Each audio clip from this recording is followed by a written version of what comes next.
The first time I ever ran something kind of long term in D&D was a mini campaign that was supposed to last 4 sessions. It lasted 8, all because of a floating eye, a floating island, and a couple of beanstalks. This is the DM's Guide.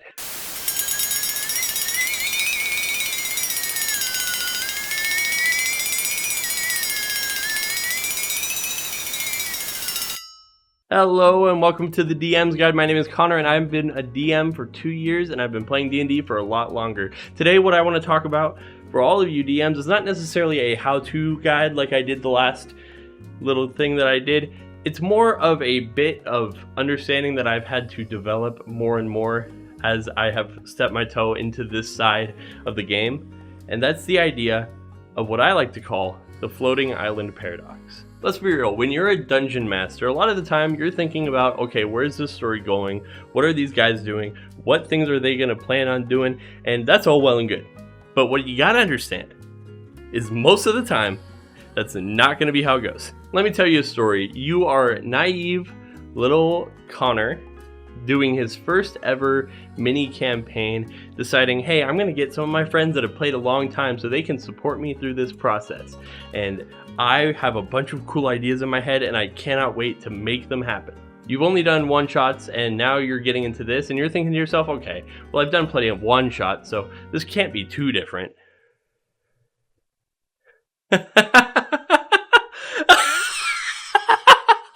I won't tell you everything that happened in this campaign. What you need to know is that they were like level 12 and they had to go and solve this world-ending threat because they're level 12 and they're ready for that. They go around to these different places and they're trying to recruit people from all these countries and stuff, and they finally have all the information they need. They know what this threat's about and how to stop it. And so I'm like, okay, well, it's time to engage the final little bit of this campaign. And you know, it's session 3. They'll probably get it done in session 4. And so for the sake of choice making and for the sake of giving people that opportunity, what I did was I had a map that they were following stuff around at, and I said, hey, this is the definitive place that you know the BBG's at. Here's where you've been. Here's another place you've been. Here's another place you've been. And over there's a random little thing of an eye just hovering over. You don't really know what that is. I want to make something crystal clear. I didn't have any plans for this random freaking eye on this map. It's something that I didn't even put into session prep. I just said in the spur of the moment because I just wanted to give a brief description about this map. So in my head, I'm thinking, okay, I've laid out what this map looks like for people and I've added a random decoration. They're probably going to look at that and be like, that's interesting, but anyway, we're going to go take on the BBG now since we're prepared and ready to do that. But nope, what they do is they see that eye and immediately go, we got to go there. I want to make it clear, I didn't have a plan. I didn't have anything for that. I didn't have a spec, but what I had was gumption. And that gumption told me, you got to put an eye on this map, Connor. It's the only way. And so they go veering off to the opposite side of the continent to go track that freaking eye.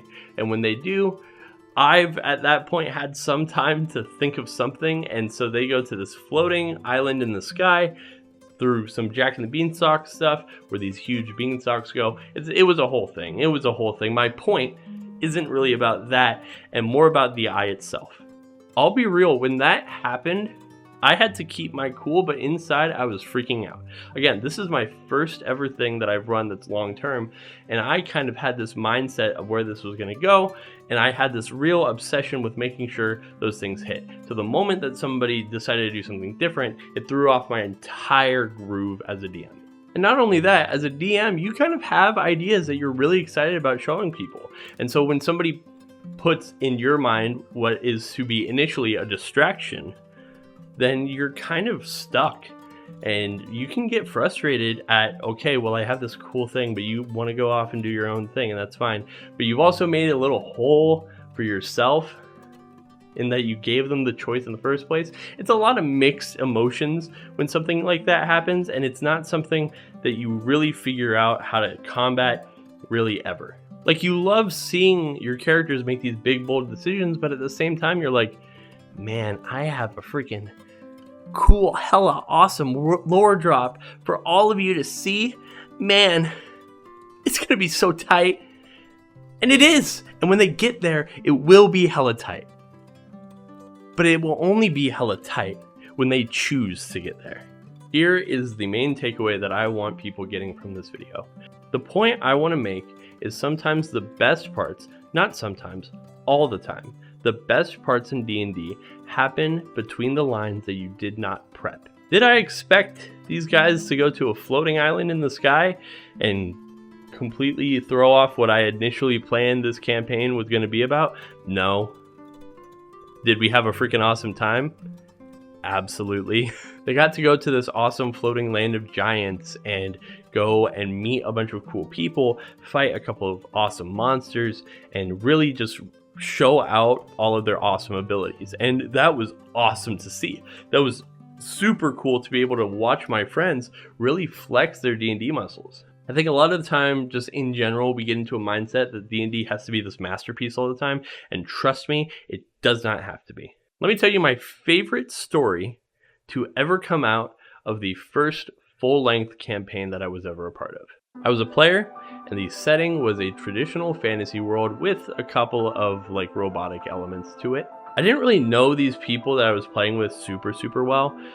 So we're still trying to get like a friendship dynamic as well as a party dynamic going. And so all of that's happening all when we end up meeting a very significant lore character in my friend Drew's character backstory. Drew's playing a robot and we are meeting the guy that made him, essentially. It's this really smart, really calculated engineer type guy that has all of these random potions on the wall and all of these random like pieces of mechanical engineering gears and robot heads and wires and everything all around the place. I, being a little jerk who decided to play a bard his first time back at D&D, decided, hey, I'm gonna try and schmooze my way into getting a potion from this guy. And so I go, hey, do you got a sleep potion? It might have been a healing potion. It was some type of potion. We'll call it a sleep potion though. You got a sleep potion, my guy? You got a little sleep potion for me? Because I could really use that. And you know, I'm friends with your boy. I'm friends with basically your son. So why don't you get that for me? And Sean, the DM, in this character's voice goes, to make a sleep potion, you need the tear of a unicorn. And you barely see unicorns anywhere around nowadays. I'm like, oh, okay, well, maybe there's like a zoo. And so like I turn to the party and we start talking because everybody's heard what he said about unicorns and getting potions from this guy. Now everybody wants a potion. And so they're like, okay, well, we gotta go to a zoo. Maybe there's like a magical animal zoo around.